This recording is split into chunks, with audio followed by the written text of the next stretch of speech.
ગામડામાં લે મુંબઈ રહેવા આવ્યા છે ને આપણી સોસાયટીમાં જે પાણીપુરી વાળા આવે ને એની હારે જે આપણી માં હિન્દી બોલે છે, હા એ જે હિન્દીને તનૂર થાય છે. ઓહો, અમુક અમુક બેનું જે હિન્દી બોલે તે આ હિન્દીને એમ થાય કે આપઘાત કરી જાઓ. એ ગાંધી બાપુને વલ્લભભાઈને ખીજાય છે કે તમે મને રાષ્ટ્રીય ભાષા હું કામ બનાવી. એવા એવા હિન્દી બોલે. એ પાણીપુરી વાળા હિન્દી બોલે ને તો હાવ નોખે. મોટી મોટી પૂરી લેના, તૂટેલી ફૂટેલી મત લેના, અને તૂટેલી પૂરી લેતા હતો રગેડા તારા બાપ કોણિયા આવતા હે. એ જે હિન્દીની પથારીઓ ફરે. હા ભલે ને પાણીપુરી ખાય, આપણે કાંઈ વાંધો નહીં, પણ ખાવાનું હોય ખાવાનું મારા બાપ. અને એક બીજું મારે તમને આજ કહેવું છે, મારે કે એટલે કે હું પણ આ રોહડા ઊભા થઈ ગયા એટલે બીક લાગે. હવે રોહડા ઊભા થઈ ગયા, પહેલાં તો આપણી તાવડીયું દાંત કાઢ્યું છું. અડાયા સાણાનો સુલામાં ભઠ્ઠો થયો હોય ને એની માથે તાવડી પડી હોય અને આપણી માં રોટલા કરતી હોય તો એ તાવડી દાંત કાઢતી કેટલાય જોયેલી છે. વાહ મારા બાપ વાહ. યા તાવડીઓ દાંત કાઢતી હતી ને એનું ફળ છે. તાવડી દાંત કાઢતી ત્યારે એ માં હરખાતીથી રોટલા કરતી અને આપણે એમ કહેતી જોતો બટા કોઈક મહેમાન આવતું છે, આજ આપણી તાવડી દાંત કાઢે છે. 15 દીથા કોઈ મહેમાન નહોતું આવ્યું એટલે અમને હક નહોતું. આજ તાવડી દાંત કાઢે, નક્કી આજ મારગડે કોઈક મહેમાન આવતું હશે. સાહેબ મહેમાનની એંધાણીઓ આપણી તાવડીઓ દેખાડજો છો. એને બદલે હવે મહેમાન આવે તો કે એકચ્યુઅલી તમે મોડા આવ્યા, અમે તો બહાર જવા માટે નીકળીએ જ છીએ. બહેનોને મારી નમ્ર પ્રાર્થના, ખરેખર આલા ફિલ્મો એવા નીકળે ને મયરિયા મંડળું માનતું નથી ને રવિવારે ઘરે કોઈ રાંધતું નથી. રવિવારે તો બહાર જ જમવા વયા જાય. સત્સંગ આ નહીં થવા દે, એને રોકશે. અને ત્રીજી વાત, 100% બહાર જમો મને કોઈ ઓલું નથી, પણ બેનો પ્રાર્થના કરીને એટલું કહું કે જેથી ઘરે જમવાનું ન હોય, ઘરે રાંધવાનું ન હોય ત્યારે કૃપા કરી કમસે કમ એક રોટલી તો રાંધતા જાજો. કારણ કે તમે જે ભગવાનને ઘરે બેહાડ્યો ને એ હોટલમાં નથી જમતો, એના માટે તો એકાદી રોટલી બનાવતા જાજો ભલા માણસ. બહુ અઘરી વસ્તુ છે. અને આમાં જેટલા ભાઈઓ જે પંજાબી કે જે કાંઈ હોટલોમાં જમો છો, ઘણી વાર જમે જ છે ને એમાં અહીંયા હે ભાઈ એક આમ અહીંયા હાથ રાખીને કહો કે ત્યાં જે તમે તાંદોલી રોટી ખાવ છો અને જે તણાઈ ગયેલી આવે એવી ઘીરે જો તમારી પત્નીએ બનાવી હોય તો આમાં કેટલા સ્વીકાર એવા હે રાયડું મળે આવી કોને બનાવી. અને ત્યાં મારા વાલીડા રૂપિયા ગયો છે ને વખાણ કરો તંદુરી રોટીમાં મજા આવે. કાં અરે મજા, હું તારું કપાળ આવ્યું. આ તો માં પરાયણે તને હારે લાવ્યા એટલે વખાણ કર્યા વગર છૂટક્યા નથી તારે. નહીં એ જરૂરી નથી મારા બા, પણ જેની પાસે સત્સંગ પડ્યો છે એ આનાથી અટકાવશે. સત્સંગથી આ ફેર પડે છે.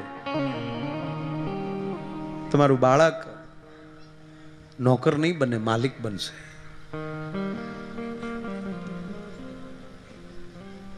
એમાં હું તો ડોસ્યું પાણીપુરી ખાવા જાય ને ત્યાં તો હૈદ થાય એમ. મોઢામાં દાંત ન હોય એને પાણીપુરી ન ખવાય. અહીંયા મોઢામાં પાણીપુરી પણ નાખે ને તો પિચકારી થાય એમ. કારણ કે આડે હો તો કાંઈ રહે નહીં.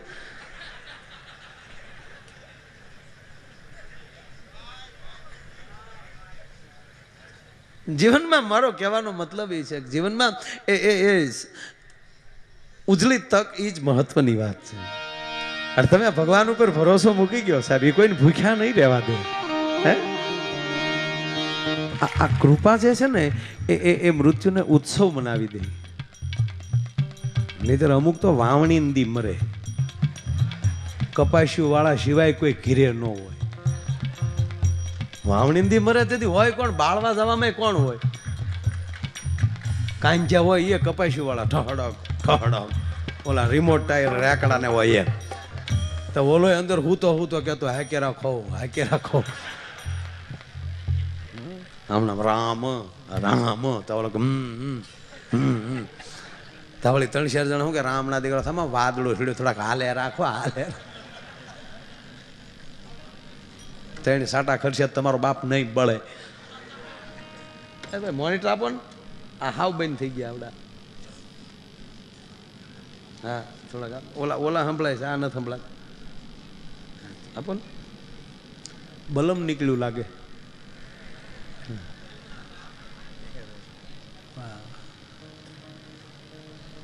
એટલે એવાય તો જો એ સોમાહામાં જે ગુજર્યો હોય ને એ તો ભારે થાય. એમાં ગામમાં સમસાન સાપરી ન હોય, એ સરપસ ઉલાળી ગયો હોય. અમુક તો ગામ છે કઠણાઈ ના હાવ માંડ હકોરીને બાળવાનું શરૂ કરે, ત્યાં હરવડું આવી જાય, સુંદીને પાછું ઠરી જાય. અને ઘણા તો ન્યા બીડીયું કાઢે. મારા દીકરા બાકહ નો હોય તો બળતો ન્યાલી ડીંડલું લે આમ.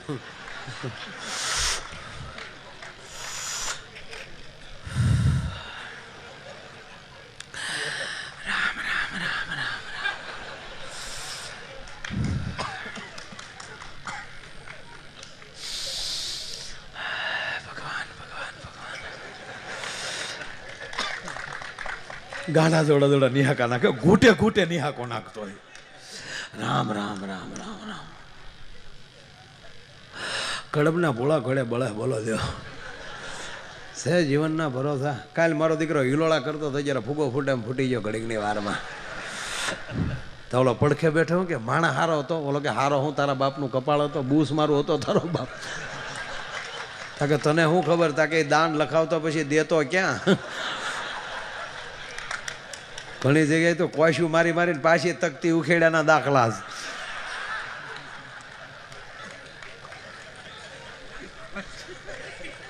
ત્યાં તો બીડી દોરે પોગી ગયો. ત્યાં વળી બીજો બાજુમાં શું કે અરે હોય કાલ તો મારી વાડી આવ્યો હતો. ઓલો કે હવે આવે તો કહેજે ને. અને હવે આવે તો તોય વંડિયું ઠેકે ન જા. ત્યાં તો બીડી દોરે પોગી ગયું. તે ઓલો બળતો એની જ માથે નાખ્યો. હારે હા, આપણે બીડી ઘોડે બળી જ જવું ને. બીડી તો તારીમાં દોરો લઈને જાય, તું હું લઈને જાય. હાવ બીડામાં લઈ ગયો હતો. હમણાં આ શિવરાત્રીનો મેળો ગયો ને હમણાં, એક ભાઈ અમારે મહુવા જુનાગઢ બસમાં ચડ્યા. તો કોઈ કીધું ક્યાં જાવ? કે જુનાગઢ. કેમ? કે શિવરાત્રીના મેળામાં. એમ કે વાહ વાહ, ઘરે ગયા છો કે નહીં? પહેલી વાર. કે તો તમે ભાગશાળી, બહુ ભાગશાળી તમે. કેટલા સંતોના દર્શન થાય ને એમાંય તમે સાંભળી લો કે પહેલી જ વાર જાઓ છો એટલે ખાસ મગજમાં રાખજો, કોઈ દિગંબર સાધુના દર્શન થઈ જાય અને એના પગ પકડી લ્યો એટલે તમે સીધા વૈકુંઠમાં. અમુક અમુક મુદ્દા માણસ મૂકી દે. અમરનાથ જાત્રાએ જાય ને ત્યાં પારેવા ગોતતા હોય. પારેવા તારા બાપ તારી ઘીરે ઉતરશે, મુઠ્ઠી જાહેર નાખી તો.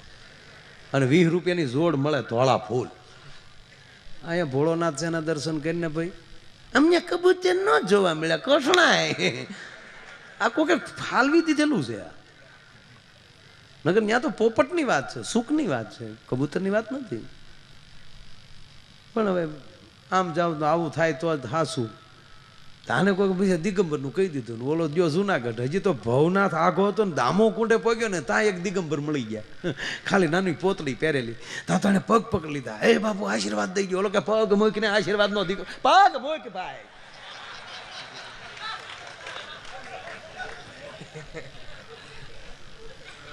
મૂક પગ. પગ મૂકીને ઓલો કે નહીં આશીર્વાદ. પગ મૂક કે નહીં બાપુ આશીર્વાદ. હવે બાપુ બાપુ કાંઈ નથી કે નહીં. મને એક ભાઈ કીધું તું દિગંબર સાધુ મળી જાય અને એના પગ પકડી લેજો. એ કે ભાઈ દિગંબર બિગંબર નથી, જાગધરનો સૌ. આ તો તારો બાપ દામો કુંડમાં નાતો હતો, કપડા કોક લઈ ગયું. હવે આમે ઘણા હલવાના અહીંયા, એ જોવું પડે પાછું આપણે કોને પગે લાગવું.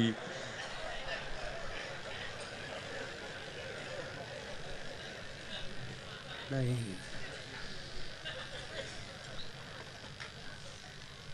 એના શબ્દો, એના વચનો અને એની વાણી કહી દેશે એનામાં ભજન કેટલું છે. મજા આવે. એક બાપુ ઉભડક બેઠા બેઠા સલમ પીતા હતા. એક જણે ન્યા જઈને કીધું હે બાપુ એક એસા મંત્ર દે દો. બાપુ કે कैसा मंत्र? અમુક તો રાયડું જ નાખતા હોય, જાણે કેમ આપણને એમ કંઈક कैसा मंत्र, बोलो कैसा मंत्र दे दो बाबा कि वो मंत्र मेरे घर में जाकर मेरी पत्नी को सुनाऊं और वो मंत्र मेरी पत्नी सुन ले, बाद में जो काम में सिद्ध वो काम करे. ता तो बापू ની સલમે પડી ગઈ ને જટાય છૂટી ગઈ ને ઉભડક હતા માલી ઊભા થઈ ગયા. ऐसा मंत्र होता है, ऐसा मंत्र होता है तो हम यहाँ होते हैं.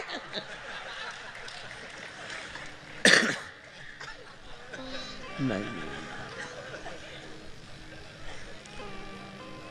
ભજનની જરૂર છે, કૃપા પાત્ર નહીં. કૃપા પાત્ર તમે ક્યારે બનો કે એની અંદર ક્યાંક ભજન પડ્યું હોય, એની વાણીમાં તમને આનંદ આવતો હોય. અને એક વાત કહું તમને, આપણે ઠીક છે એ આપણે બધા નામ સ્મરણ કરી છે એ તો બરાબર છે 100%, પણ કદાચ કાંઈ ન કરો ને સાહેબ, ગેરંટીથી કહું, કાંઈ ન કરો, ખાલી હારવાર પીડ્યા જાવ ને તોય ગતિ મળી જાય. કોઈ વસ્તુ આ તમને સાચી ઠોકીને કહો, અગ્નિ પેટાવી ગયો તો એ અગ્નિની બાજુમાં તમે બેસી જાઓ તો એ જ્યાં સુધી અગ્નિની નજીક હો ત્યાં સુધી ઠંડી તમારી પાસે ન આવી શકે. એમ આવા સાધુડાની બાજુમાં બેસી જાવ ને તો કળિયુગ ન આવે કે તમારી પાસે નરું સત છે. અને તમને એક બીજી વાત કહું, પણ હા ઓળખતા થઈ જાય, વાત પૂરી થઈ જાય, તમારા નામથી ઓળખતા થઈ જાય બસ. દાખલા તરીકે આપણો કોઈ મોટો ઉદ્યોગપતિ માણા, આ દુનિયાની મોંઘામાં મોંઘી ગાડી કઈ કહેવાય?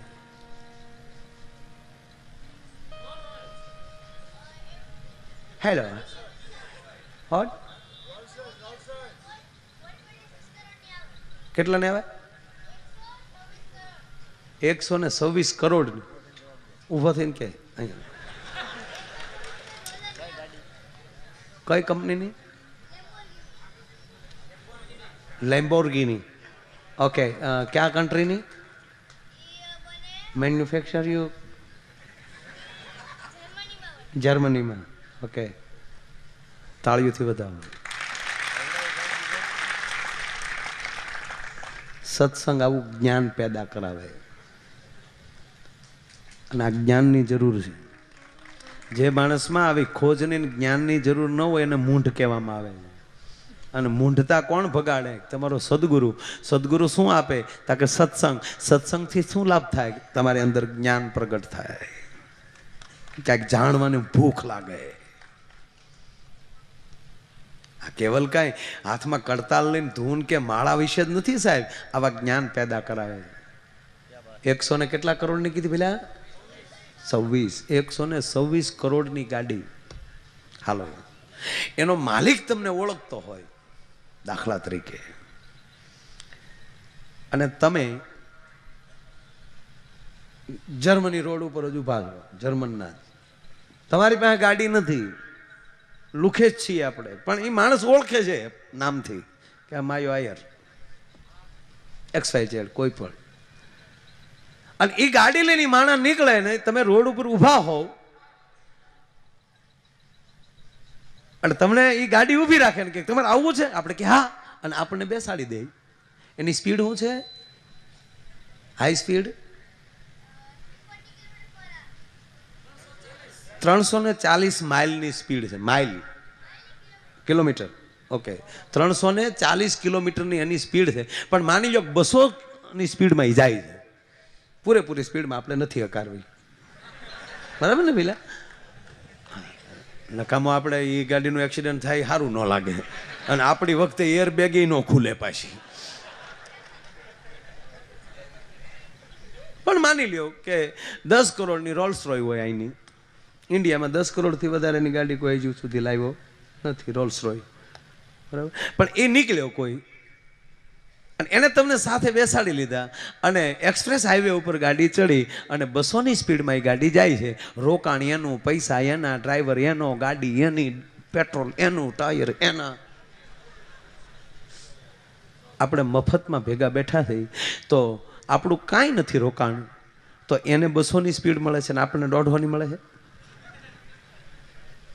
હે એ 200ની સ્પીડમાં ધારો લેરખા કરતા જતા હોય સાહેબ. હારાની નજીક વયા જાઓ ને તો રોકાણની જરૂર નથી, એમણામ લેર મળે એમ છે મારા વાલા. અરે મોટા માણા ભેગા ભટકાવ ને તોય આબરૂ વધી જાય. મોટા માણા અરે ભટકાવ ને ખાલી તોય આબરૂ વધે. આ ભેહું રોડ ઉપર સ્વામીજી ભટકાય ખટારા રે ભટકાય મરી ગયું, કોઈ દી સાપે ન સડ્યું. એને તળાજાથી લઈને તમે ઠેઠ તેલુંગી સુધી વ્યાજ આવો, પણ ખાલી સુરતના રનવે ઉપર ભેહું સડી ગયું અને પ્લેન અરે ભટકાણ્યું તો હેલિકોપ્ટર ગોતવા આવ્યા જુઓ તો ખરા.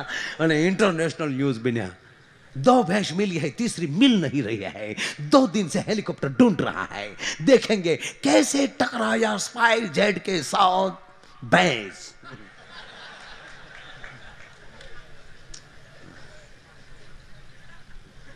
એક ધારું 3 દી સુધી ભેંસ જ.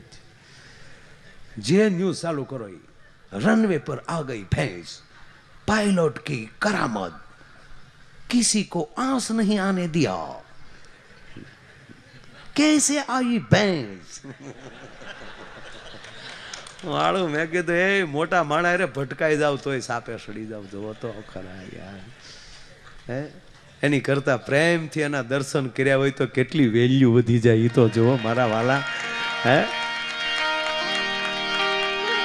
ગમે ત્યાંથી ગોતી એ હસલાને આપે મોતી, અને કીડીઓને કણકો અને હાથીડાને મારે.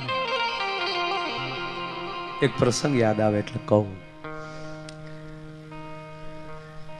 શેર તો બધાએ ઘણી વાર સાંભળ્યો છે, જબ તક બિકા ન થા તબ તક કોઈ પૂછતા ન થા, પણ તુમને ખરીદ કર મુझे અનમોલ બના દિયા. તમને કોણ બોલાવે છે એની પર મોટો ભાર છે. આજ શેર ઉપર અને એક કથા નીકળી છે. અમુક શેર કે અમુક કવિતા હોય ત્યારે હું એની પાછળ થોડીક ડોટ દઉં છું કે આ શેર ક્યાંથી નીકળ્યો, કેમ નીકળ્યો, આ કવિતા ક્યાંથી નીકળી, કેમ બની. જબ તક બિકા ન થા તબ તક કોઈ પૂછતા ન થા, तुमने खरीद कर मुझे अनमोल बना दिया. તમે ખાલી એક બિલ્ડિંગ બનાવો ને એની અંદર એક હારા માણસ ફ્લેટ લઈ લે ને તો બાકીના બધાને આંખે મળે વેસાવ કે આમાં ઓલાએ લીધો. તમે ખાલી એક સારી ગાડી હારા માણા લઈને નીકળે ને તે કંપનીની ગાડીઓ ઉપડી જાય કે આ ફલાણી ગાડી ફલાણા ભાઈ રાખે, ફલાણા સંત રાખે છે. એ કંપનીથી નથી ઉપડતી. આ રોલ્સ રોય ની અમુક રાજાઓ રાખતા હતા એટલે કે આપણે તો મળે નહીં, નહીં તેમાં કઈ છે નહીં, દેશી એમ્બેસેડર જેવી જ ગાડી છે. હા, જ્યાં 10 કરોડની જે મોડેલ છે ને પાછળથી જોવો એટલે ખરેખર વીઆઈપી એમ્બેસેડર જ લાગે. હિન્દુસ્તાન મોટર્સની ગાડી એવી જ લાગે. પણ કોણ એને ખરીદે છે એના ઉપર બહુ આધાર. લ્યુનાઈ જો મુકેશ અંબાણી એ ખરીદી હોત ને તો 2 લાખ રૂપિયામાં લ્યુના વેચાતી હોત, પણ આપણે ગુલ્ફી વાળા જ લઈ ગયો. તમને કોણ ખરીદનાર છે યાર? આ હાવ ઝીણી વાત નથી. આ વિચાર માંગી લે 5-5 કલાકનો એવી વાત છે, ઝીણી વાત. પણ આની અંદરથી એક મને પ્રસંગ મળ્યો. આપણો સદગુરુ, આપણો ભગવાન આપણા માટે શું કરે છે? વધારે યુવાન મિત્રો બેઠા છો એટલે વાત લઉં.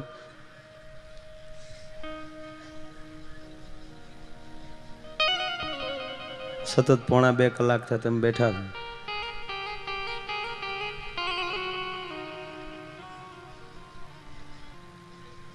પણ મને ખબર પડે ક્યાં મંડપમાં બેઠા છે એને લીધે તમે બેઠા છો.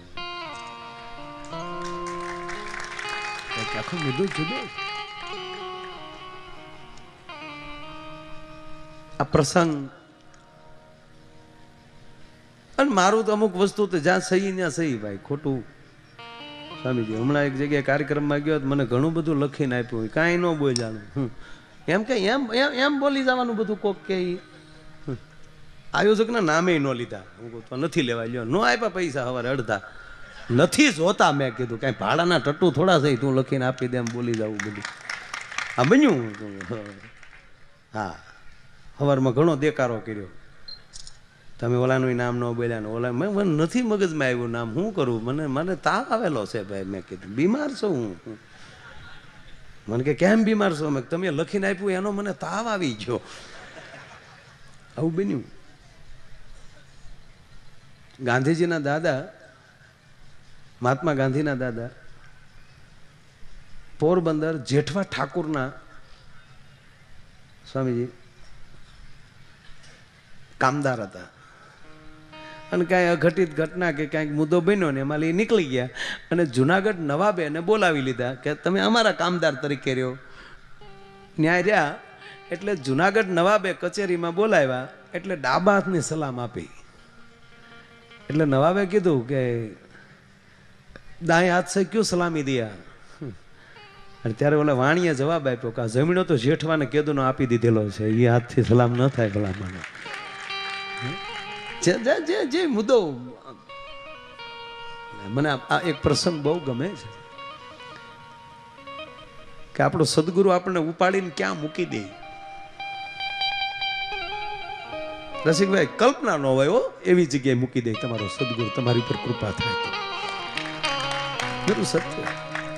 એનો 1-2 મિનિટનો પ્રસંગ સાહેબ, ધારું તો 5 કલાક કે 4 કલાક તમને હું એમ કહેવાય કે હાસ્યમાલી બહાર ન જવા દો, એકલા દાંત જ કઢાવો, એમાં કાંઈ ન આવે બીજું. મિક્સ સોપારી વરિયાળી પાવડર જાય જે બોલાવે. પણ લક્ષમાં લાઈવ છે કાર્યક્રમ, પરિવાર સાંભળે છે બધું, એમાંય કોને બોલાવ્યા છે એના ઉપર બહુ આધાર છે. એક આ પ્રસંગ અંદરથી ઉલાળા નાખે છે. ભૂખ લાગે ને તો કદાચ 10 દી તમે રહી શકો ભૂખ્યા, ઉલટીને ન અટકાવી શકો. ઉલટીને અટકાવવા જાય તો મૃત્યુ થઈ જાય. એમ અમુક પ્રસંગ અંદરથી નીકળતો હોય એને અટકાવી ન શકાય. અને પછી જગતના સાંભળે તો આત્માને સંભળાવી શકાય કે ગમે ક્યાંથી ગોતી ગોતી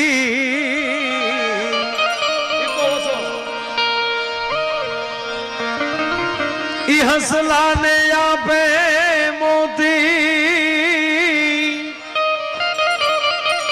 હે જીકીડિયું ને કણકોને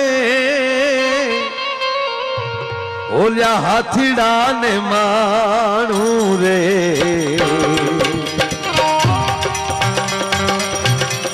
હરીની હાથડીએ મારે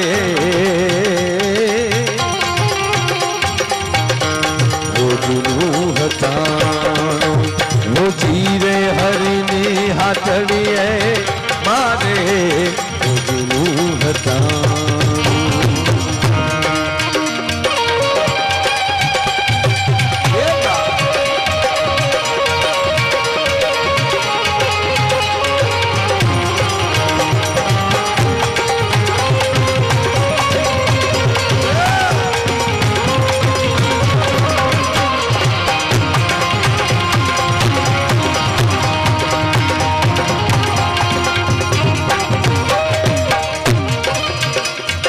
પહેલી વાત એ કરું બાપ, એટલી બધી બોળી સંખ્યામાં આપ ઉપસ્થિત છો. એક દિવસ ગયો છે, જે 6 દિવસ તમારા હાથમાં છે.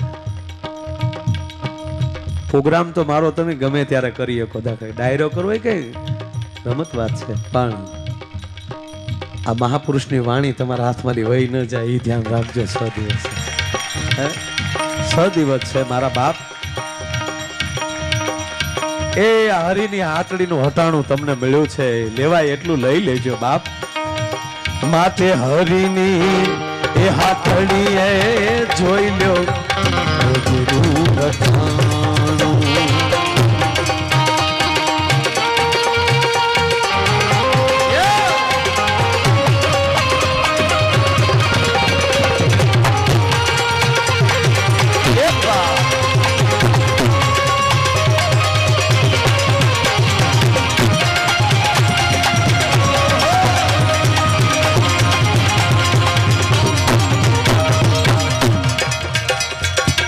વચ્ચે વાત કરું. આ મહાપુરુષોની કૃપા થાય તો ફેર શું પડે, મૃત્યુને પણ મોત્સવ બનાવી નાખે. આ 8 દીની વાત કરું સ્વામીજી, અમારે બાજુમાં ભગુડા, એટલે અમારું અડધું કુટુંબ બધું સગાવાલા ત્યાં થાય. ત્યાં મંદિરની પ્રતિષ્ઠા, આજે છેલ્લો દિવસ હતો, એટલે આગલા 3 દિવસ. આ 21 તારીખથી અમારા પરિવારમાં ભાગવત કથા બે. એમાં અમારો આખો પરિવાર, કાકા કુટુંબના બધા એવા 40-50 જણા જાત્રાઈ ગયા. એટલે કાઠમંડુથી લઈને બધું લાગત હમણાં. અને 3 દી પહેલા એ બધા હરિદ્વાર પહોંચ્યા 20 દિવસ પછી. ત્યાં એક અમારા દાદા, હવે સાંભળી લો, એ જો ઘીરે હોત અને બન્યું હોત તો કાયદેસર આ 2 વસ્તુ બની થાત કે પ્રતિષ્ઠા કેમ કરવી ને ઘેરે કેમ માઇક વગાડવા. પણ હરિદ્વારમાં મૃત્યુ થયું એટલે આખા પરિવારે નક્કી કર્યું કે હરિના ધામમાં થયું છે, આને મહોત્સવ મનાવવો જોવે અને આ બધાના ફળ રૂપી એને અહીંયા મૃત્યુ મળ્યું છે.